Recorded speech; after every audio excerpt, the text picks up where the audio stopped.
This video aims to encourage beginner astronomers to get out of the city light pollution bubble and see what you've been missing. Beginner astronomers start by pointing their telescope at the moon and planets.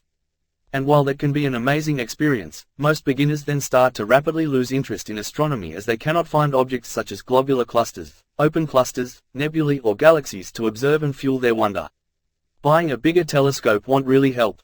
You must take your scope to a dark rural sky location to go beyond the moon and planets. Brisbane suffers from very bad light pollution. You don't have to understand what a microcandela per square meter is, but light pollution maps indicate the extent of the problem. Above central Brisbane, our night sky is illuminated by about 6,000 microcandela per square meter. 10 kilometers from the CBD, the artificial light washing the sky drops to around 3,000 microcandela. This means the night sky is grey rather than black. It also means the vast majority of star clusters, nebulae and galaxies you might want to see are just not detectable from within the city. Their faint light is overwhelmed by light pollution. However, if you take your telescope to the Bas-Malani Observatory site, the light pollution score drops to about 65 microcandela. It drops further to about 40 and 16 at our Calvert and Warwick sites. From these sites, thousands of faint and fascinating astronomy targets are within reach of your telescope. The lesson is, take your telescope out of the city.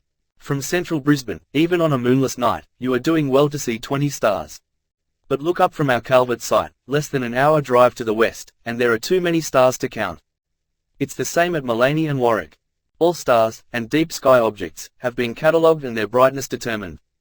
Obviously, some stars, clusters, or nebulae, look brighter than others, and astronomers have catalogued every object's brightness on a numbered scale called apparent magnitude. Bright stars have small apparent magnitude numbers such as 2, 1 or even negative. Faint objects have large apparent magnitude numbers such as 7, 8, 9, 10 and much more. The smaller the apparent magnitude number, the brighter a star or deep sky object is, and the easier to find and observe with your telescope. Some of the brightest star clusters have apparent magnitudes of 3, 4, 5 or 6 and can be seen, at least to some extent, via city-based telescopes. However, what you get to see can be disappointing from within the city. The vast majority of deep sky objects observable through amateur telescopes have apparent magnitudes in the range of 7 to 13 and are essentially invisible from within the city light pollution bubble. You really need to take your telescope away from the city to observe and enjoy deep sky objects. The main catalogue of deep sky objects that amateur astronomers use is the New General Catalogue, commonly just called the NGC Catalogue. At least 2,000 of its roughly 7,000 objects in the southern sky have apparent magnitudes between about 7 and 13 and should be observable through most amateur telescopes from a dark sky location. However, disappointingly few are detectable from within Brisbane's light pollution bubble. Our advice to beginner astronomers is, don't succumb to light pollution frustration. Don't give up. Get your telescope out to one of our dark sky locations and start hunting, and actually observing, the star clusters, nebulae and galaxies you have been missing.